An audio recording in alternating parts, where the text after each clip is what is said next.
Hi viewers, welcome to our channel. ప్రస్తుతం మనతో పాటు సీనియర్ జర్నలిస్ట్ దామ బాలకృష్ణ వారితో మాట్లాడదాం. నమస్కారం సార్. నమస్తే సార్, జగన్ గారు అండ్ విజయసాయి రెడ్డి గారు వీళ్ళిద్దరు కూడా లండన్ వెళ్ళబోతున్నారంటూ వార్తలు వినిపిస్తున్నాయి సార్. అయితే వీళ్ళు పారిపోతున్నారని చెప్పేసి ఒకవైపు నుంచి ఆ టీడీపీ సోషల్ మీడియాలో ప్రచారం అయితే జరుగుతుంది. మరి నిజంగా వీళ్ళు లండన్ వెళ్తున్నారా? మరి లండన్ వెళ్ళడానికి కోర్టు పర్మిషన్ అయితే కావాలి కదా, మరి వీళ్ళకి దొరుకుతుందా సార్? ఒకటి ఫస్ట్ ఏంటంటే అసలు ఎందుకు వీళ్ళు లండన్ వెళ్తున్నారు? జగన్ మొన్న మంగళవారం పిటిషన్ వేశాడు దీంట్లో సిబిఐ కోర్టులో. జడ్జి రఘురామ్ గారు దాన్ని పరిశీలించి సిబిఐని అడిగారు, ఈయన ఇట్లా లండన్ వెళ్ళాలంటున్నారు, దీన్ని మీ రియాక్షన్ ఏంటి, మీ కౌంటర్ వేయమని అడిగారు. వాళ్ళు కౌంటర్ వేయాల్సి ఉంది. మామూలుగా జనరల్గా జగన్ లండన్ ఎందుకు వెళ్తాడంటే వాళ్ళ పాప అక్కడ చదువుతుంది. సో దానికి సంబంధించి పాపకి ఏమైనా అవసరాలు ఉంటేనో తను పాపతో గడపాలనుకుంటేనో వెళ్తారు. ఎందుకంటే తను ఒక ప్రతిపక్ష నాయకుడు, మాజీ సీఎం అనేదే కాకుండా తను ఒక తండ్రి కూడా కాబట్టి తన పిల్లలకు సంబంధించి కొన్ని విషయాలు తన తండ్రిగా నెరవేర్చాల్సి ఉంటుంది.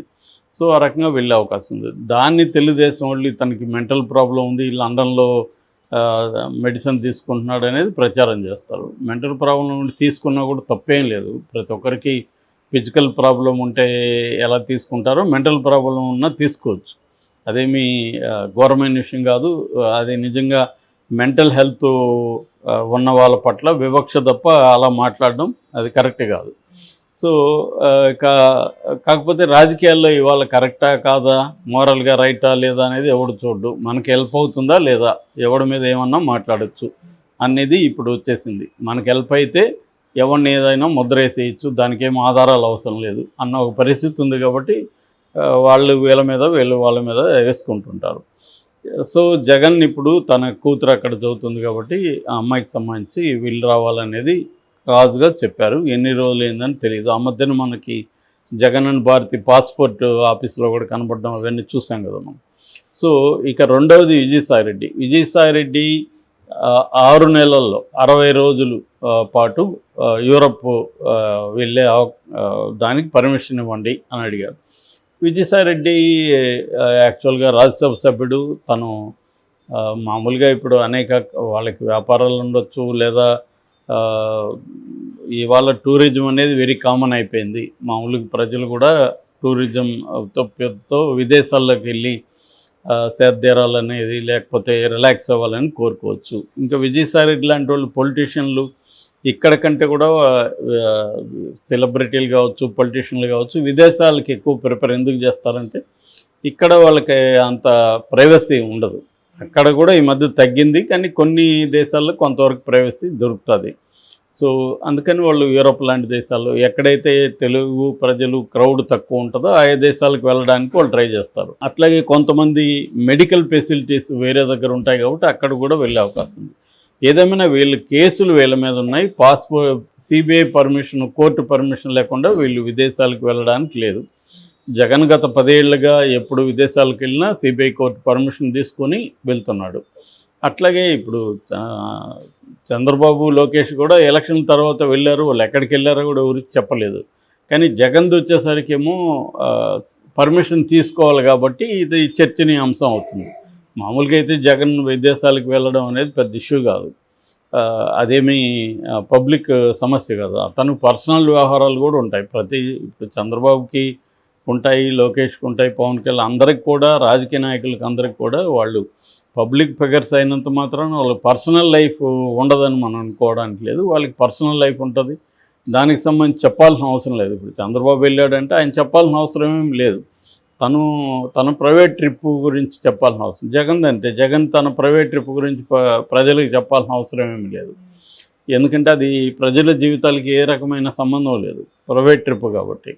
సో కానీ ఇక్కడ ఏం జరుగుతుంది, ఇతను అక్రమాస్తుల కేసులో ముద్దాయి కాబట్టి ఆ కేసు ఇంకా ఫైనల్ కాలేదు కాబట్టి దీన్ని చర్చిస్తున్నారు. అయితే ఇప్పుడు ఆంధ్రప్రదేశ్లో రాజకీయాలు ఏంటంటే పక్కింటికి వెళ్ళినా ఎందుకు వెళ్ళాడు ఏంటి అనేది ప్రతిదీ దాని చుట్టూ ఏమన్నా కథలొచ్చా అనేది ప్రతిపక్షాలు రాజకీయాల్లో ఉంటాయి. అలాగా గతంలో చంద్రబాబు వెళ్ళినప్పుడు దాని చుట్టూ సాక్షి కావచ్చు, వైసీపీ కావచ్చు ఒక కథ అల్లాయి. ఆయన ఇటలీలో ఉన్నాడు, సింగపూర్కి వెళ్ళాడు, తన ఆస్తుల్ని ఇది చేసుకోవడానికి వెళ్ళాడు, ఆయనకు ఆస్తులు ఉన్నాయి, సింగపూర్లో హోటల్స్ ఉన్నాయి, ఇలా అందుకనే సింగపూర్ కన్సల్టెన్సీని ఎప్పుడు పిలుస్తుంటాడు. ఇవన్నీ ఒక కథ ఉంటుంది. అట్లాగే జగన్ వెళ్ళినా కూడా లండన్కి ఇంకొక కథనం కూడా గతంలో కూడా చేశారు. ఎందుకంటే విర్జిన్ ఐలాండ్స్లో జగన్కి అక్కడ తను డబ్బు దాచుకున్నాడు, ఆ డబ్బులు కోసమే జగన్ వెళ్ళాడు అనేది కూడా గతంలో వచ్చింది. ఖచ్చితంగా రాజకీయ నాయకులు అవినీతి లేదా అవినీతి ఉంటుంది. అయితే వాళ్ళు ఎక్కడ డబ్బులు దాచుకుంటారు, తర్వాత హవాలా ద్వారా ఎలా మేనేజ్ చేసుకుంటారు, ఇవన్నీ ఖచ్చితంగా అందరూ చేస్తారు. కాబట్టి వీళ్ళు ఒకరి మీద ఒకరు చేసుకుంటున్నారంటే అర్థం వీళ్ళు చేస్తారు, వాళ్ళు చేస్తారు. చేయకపోతే ఎలక్షన్లలో ఇంతంత డబ్బులు ఎక్కడి నుంచి ఇదైంది? ఒక్కొక్కరు 2,000 కోట్లు 3,000 కోట్లు ఎలా ఒక్కొక్క పార్టీ పెట్టగలుగుతుంది? ఎందుకంటే మామూలుగా ఏడిఆర్ అనే ఒక సంస్థ గతంలో ఎన్నికల్లో 60,000 నుంచి 80,000 కోట్లు ఈ నేషనల్ లోక్సభ ఎన్నికల్లో ఖర్చు అయిందని చెప్తున్నారు. మరి అంత డబ్బులు వీళ్ళు ఎక్కడ ఎలా మేనేజ్ చేస్తారు? సో ఈ డబ్బులు మేనేజ్ చేయడానికి ఇంటర్నేషనల్గా కొన్ని సిస్టమ్స్ ఎవాల్వ్ అయినాయి. విదేశాల్లో కొన్ని చోట్ల ఇంతకుముందు స్విస్ బ్యాంక్ అనేవాళ్ళు, ఇప్పుడు అలాగా చాలా చోట్ల కూడా బ్యాంక్ ఫెసిలిటీస్ ఉన్నాయి. వీళ్ళు దాచుకోవచ్చు. అక్కడ వీళ్ళకి ఏ రకమైన సోర్స్ ఆఫ్ ఇన్కమ్ ఏమి చూపించాల్సిన అవసరం లేదు. ఎందుకంటే కొన్ని దేశాల ఎకనామీస్ ఇలాంటి దీని మీద ఆధారపడి బతుకుతుంటాయి. వాళ్ళు అలాంటివి ఫెసిలిటీస్ కల్పిస్తున్నారు, వీళ్ళు దాచుకుంటారు. దాని తర్వాత హవాలా వాళ్ళు, నేను ప్రత్యక్షంగా కాంగోలో నేను కొద్ది రోజులు ఉన్నప్పుడు చూశాను. హవాలా వాళ్ళు ఏ దేశంకైనా కూడా, ప్రపంచంలో ఏ దేశం నుంచి ఏ దేశానికైనా డబ్బులు పంపించగలరు. సో ఆ నెట్వర్క్ ఇవాళ ఒక ఉంది. కాబట్టే ఈ రాజకీయ నాయకులు కావచ్చు, పన్నుని ట్యాక్స్ని ఎగ్గొట్టాలనుకునే వాళ్ళు కావచ్చు, వీళ్ళందరూ ఇదే మెథడ్లో చేస్తుంటారు. అట్లాగే పెద్ద పెద్ద కంపెనీలు, ఆ మధ్య అదాని మీద వచ్చింది కూడా ఇలాంటిది. విదేశాల్లో ఒక దొంగ కంపెనీ, షెల్ కంపెనీ అంటారు, ఆ షెల్ కంపెనీ పెట్టడం, ఆ కంపెనీ ద్వారా ఇక్కడ వీళ్ళే పెట్టుబడులు పెట్టి ఇక్కడ రీటైల్ ఇన్వెస్టర్స్ని ఇన్ఫ్లుయెన్స్ చేయడం.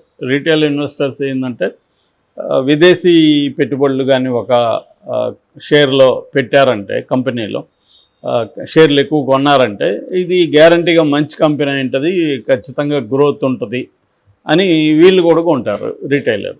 వాళ్ళేమో మళ్ళీ సడన్గా దాన్ని పెరగగానే వాళ్ళు విత్డ్రా చేసుకుంటారు. ఆ విత్డ్రా చేసుకోగానే మళ్ళీ కోలుతాయి. ఇది ఎప్పటి నుంచో జరిగే ఇదనమాట తతంగం. సో అదేవిధంగా రాజకీయ నాయకులు కూడా చేసే అవకాశం ఉంది. జగన్కి అవి కూడా ఉండొచ్చు. కూతురు సాగుతో జగన్ ఆ పనుల మీద కూడా వెళ్ళొచ్చు. దాంట్లో వెళ్ళడానికి ఏమీ గ్యారంటీ లేదు. ఎందుకంటే గతంలో కూడా కూతుర్లు వాళ్ళే ఇద్దరు ఇక్కడికి రావచ్చు కదా, వీళ్ళిద్దరు ఎందుకు అక్కడికి వెళ్ళారన్న వార్త కూడా వచ్చింది. పర్సనల్గా కూడా వెళ్ళొచ్చు, లేదా అది కూడా జరగచ్చు. సో కాబట్టి ఇక్కడ డబ్బులు విదేశాల్లో దాచుకోవడం అందరూ రాజకీయ నాయకులు చేసే పని. ఇప్పుడు లేటెస్ట్గా రేవంత్ రెడ్డి మీద కూడా అదే వచ్చింది. సో ఇది స్వచ్ఛ బయో అనే కంపెనీలో వాళ్ళ బ్రదర్ డైరెక్టర్గా ఉన్నాడని. సో ఈ క్రమంలో ఇప్పుడు జగన్ పారిపోయాడని, జంప్ అని ఇలా వస్తున్నాయి. గతంలో కూడా వచ్చాయి. అదే కాకుండా బెంగళూరు కూడా 6 సార్లు ఇటీవల కాలంలో జగన్ వెళ్తున్నాడు.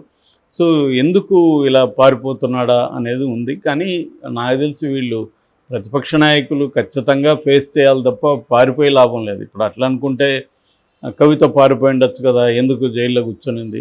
పారిపోయినా కూడా ఇవాళ ఏంటంటే రాజకీయ నాయకులు పారిపోయినా కూడా వదిలే ప్రసక్తి కనబడదు. వ్యాపారవేత్తలంటే కొంతవరకు తప్పించుకోగలరు, కానీ రాజకీయ నాయకులు అలా పారిపోవడం అంటే ఇంకా వాళ్ళ లైఫ్, దాని బదులు వాళ్ళు కాంప్రమైజ్ అయితే చాలు కదా. ఇప్పుడు చంద్రబాబుతో కాంప్రమైజ్ జగన్, నేను ఇంకా రాజకీయాలు చేయను, నీతో నేను సైలెంట్గా ఉండిపోతానంటే చంద్రబాబు కూడా తను అరెస్ట్ చేయడు కదా. కాబట్టి పారిపోవాల్సిన అవసరం ఉంది. కాబట్టి ఏంటంటే వీళ్ళు జగన్ అయినా చంద్రబాబు అయినా వీళ్ళు కేసులు ఎదుర్కొంటారు, జైలుకి వెళ్ళడానికి రెడీ అవుతారు. ఇవన్నీ ప్రిపేర్ అయ్యే వాళ్ళు రాజకీయ రంగంలో ఉంటారు తప్ప దానికి భయపడే వాళ్ళు అయితే రాజకీయాలు వదిలేస్తారు. కాబట్టి నేను అనుకోవడం జంప్ అనేది రాంగ్ పదం. వాళ్ళు ఏ కారణంతో అయినా విదేశాలకు వెళ్ళి మళ్ళీ రెండోది ఏంటంటే జగన్ పరిస్థితి ఏంటంటే ఇప్పుడు చంద్రబాబు ఎవరికి చెప్పాల్సిన పని ఎక్కడ ఉన్నాడు ఏంటని, కానీ జగన్ ఎవ్రీడే షెడ్యూల్ కూడా సిబిఐకి ఇవ్వాలి. సిబిఐ ఫోన్ అందుబాటులో ఉండాలి.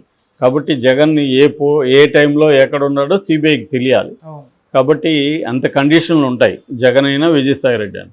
కాబట్టి వీళ్ళ సిబిఐని తప్పుదారి పట్టించి ఎక్కడికైనా వెళ్ళినా కూడా అది వాళ్ళకి డేంజరే, క్యాన్సిల్ చేస్తారు. కాబట్టి సిబిఐకి చెప్పకుండా వెళ్ళలేని పరిస్థితి వాళ్ళిద్దరికి ఉంది. కాబట్టి వాళ్ళిద్దరికి ఎక్కడికి పోయినా తెలియాలి అంతే. Thank you so much.